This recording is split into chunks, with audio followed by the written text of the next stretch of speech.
Chers amis, bonjour. Nous sommes le mardi 28 décembre 2021. Il est 9h30, quelques news de l'Arménie, de l'Artsakh et de la diaspora arménienne. Tout d'abord, commençons par une nouvelle réjouissante. Adelia Petrosyan, 14 ans, donc la jeune patineuse, patineuse artistique, une arméno-russe, elle est de père arménien et de mère russe. C'est un prodige donc, du patinage artistique. Elle a effectué donc donc c'est la première femme, oui, au monde, à avoir réalisé donc ce mouvement-là, donc lors de ces championnats de Russie. Alors, le nom du mouvement, c'est un peu technique, c'est le double. Alors, elle a tourné donc quatre fois sur elle-même par deux fois. Donc, voilà, quatre fois sur elle-même par deux fois. Euh, après cet exploit en fait, donc elle a dit donc qu'elle faisait ça pour l'Arménie, pour l'Artsakh. Elle avait une grand-mère arménienne qui vient de partir. Voilà. Elle a dit que c'est pas normal que l'Artsakh soit occupé par l'Azerbaïdjan et que son rêve c'est que les terres reviennent à l'Artsakh et l'Artsakh revienne à l'Arménie. Voilà donc une jeune fille de 14 ans, patriote vraiment, voilà, cette Adelia Petrosyan qui a fait ses déclarations juste après son exceptionnel mouvement en fait. Mais je pense qu'elle va reproduire ce genre de mouvement parce que on a vu la vidéo, la totalité de la vidéo, elle est quand même très douée. Voilà. Et c'est une bonne chose qu'à 14 ans, comment dirais-je, elle soit aussi patriote et elle se rend compte de ses origines arméniennes, donc alors qu'elle était à moitié arménienne et qu'elle se rapproche de l'Arménie et de l'Artsakh, qu'elle n'a jamais été, mais qu'elle rêve d'y aller. Donc c'est ce qu'elle a déclaré.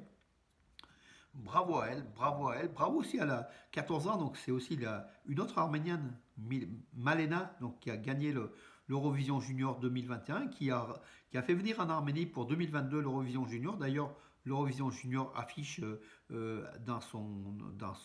tête l'Arménie qui est la destination donc, de 2022. Voilà, une très belle chose. Justement, Malena a aussi expliqué ce patriotisme, le fait de gagner pour l'Arménie, donc le poids pour un peu, donc, comment dire, donner un peu de bonheur à la nation arménienne qui en a besoin. Voilà, donc elle a fait une interview qu'on a mis donc hier sur notre page Facebook. Euh, Deux jeunes filles de 14 ans qui sont patriotes. Bravo, bravo aux femmes arméniennes, bravo aux jeunes filles arméniennes, bravo aussi les garçons, nos héros, dont on manque aujourd'hui entre 5000 et 7000 donc, tués donc, en Artsakh. Voilà mes amis donc, pour ce qu'il en est. Donc, la Turquie donc le 26 députés du Parti démocratique du peuple, pro-kurde, sont accusés d'insultes à l'État turc pour avoir appelé à la reconnaissance du génocide arménien au Parlement. Donc voilà, c'était il y a quelques mois donc de cela, c'était en mai dernier. Donc ce Parti démocratique du peuple appelait la Turquie, le Parlement turc, à reconnaître le génocide des Arméniens, de 1,5 million Arméniens dans l'Empire ottoman. Voilà, donc, et justement pour le site T24, donc le site turc, informe que peut-être des dossiers d'accusation seront montés contre ces députés, les 26 députés donc turcs, souvent d'origine kurde ou arménienne, voilà, qui ont osé demander à la Turquie donc la reconnaissance du génocide. Pour la Turquie, c'est donc l'article 301, donc c'est pour insulte à l'honneur du peuple turc ou de la nation turque ou de la Turquie. Voilà le pays génocidaire où il en est. Il a génocidé les Arméniens. Pas complètement, il n'est pas arrivé à ses fins, mais il a tentative de génocide.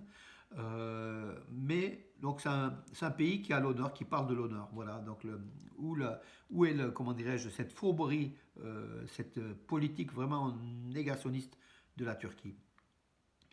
Alors, oui, il y avait des rumeurs qui couraient, parce qu'en Arménie, c'est post-guerre, donc il y a beaucoup de rumeurs. Une rumeur selon laquelle, colportée par une députée proche du parti de Serge Sarkissian, toujours pareil, c'est l'opposition, qui disait que les soldes des militaires au mois de décembre, les militaires engagés arméniens ne recevraient pas leur solde, enfin leur salaire, tout simplement. Le ministère de la Défense a dû expliquer que comme chaque mois, donc on paye un fixe à ces militaires engagés. Et après, le mois d'après, le début du mois d'après, il y a un ajustement par rapport à leur des primes, en fait, hein, des primes, par rapport à leur situation, là où ils ont servi, si c'est dangereux ou pas.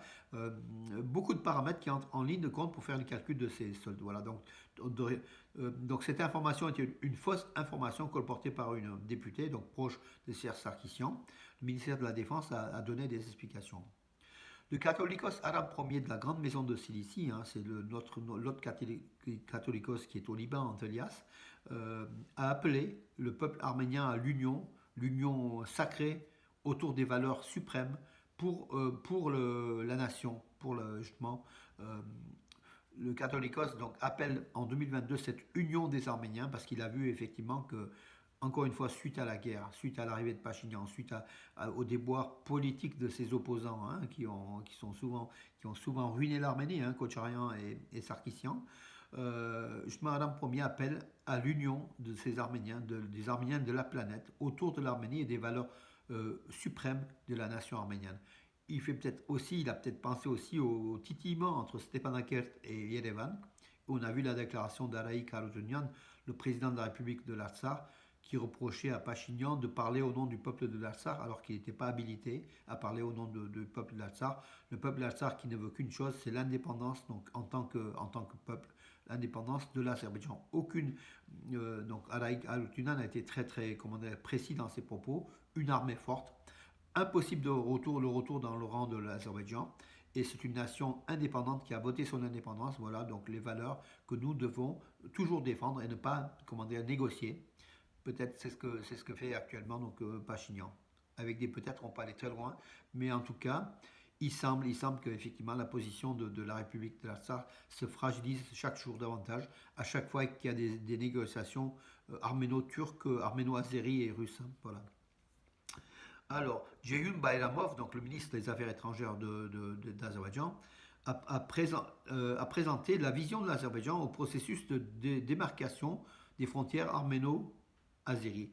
En un mot, donc, il a dit que l'Azerbaïdjan est prête à faire les démarcations, en fait, le traçage frontalier, et que l'Arménie refuse, n'est pas prête, tout ça, tout plein d'arguments pour dire que l'Arménie bat des pieds et des mains pour ne pas avancer dans ce dossier-là, ce qui est tout à fait faux, bien sûr. Hein, voilà.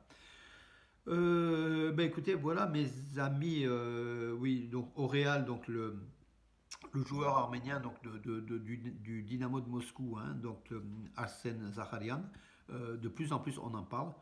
Selon son ex-entraîneur qui est aujourd'hui au Lokomotiv de Moscou, lui il est au Dynamo de Moscou, hein, Arsène Zakharian, c'est un milieu de terrain très offensif et 18 ans, voilà, qui joue au sein de l'équipe nationale de Russie, hein, il est sélectionné. Selon lui, c'est le meilleur joueur du championnat de Russie, tout simplement. Mais on verra. Donc, on a une jeunesse, hein, 18 ans, vous vous rendez compte, Arsène Zakharian, Elina, donc non pas Elina, j'ai oublié elle vient tout juste, hein, la jeune fille, donc d'entrer dans l'histoire. Hein, donc voilà. Oui, Adelia Bedrosian. La chanteuse aussi que nous a donc fait gagner l'Eurovision Junior Malena. Une jeunesse, donc 14 ans, 18 ans, une jeunesse arménienne qui nous donne du bonheur, mes amis. Donc, le peuple arménien, c'est un peuple de résilience. Nous avons toujours survécu à des ennemis beaucoup plus farouches, beaucoup plus, comment dirais-je, beaucoup plus sauvages que les Turco-Azéris, hein, les Mongols, les Arabes, les Byzantins même. Hein, donc, on a survécu, on survivra, mes amis. Donc, l'Arménie vivra éternellement. C'est un pays éternel, comme le phénix, l'oiseau mythique de la mythologie grecque qui renaît de ses cendres. L'Arménie renaîtra, elle est en train de renaître. Il y a des lueurs d'espoir, malgré la défaite militaire de novembre 2020, donc ça date déjà de quelques temps. On est en train de rebondir, mes amis, on est en train de renaître. Il y a de l'espoir, il y a de la victoire, il y a de la joie. À quelques jours du jour de l'an, mes amis, je vous dis à demain.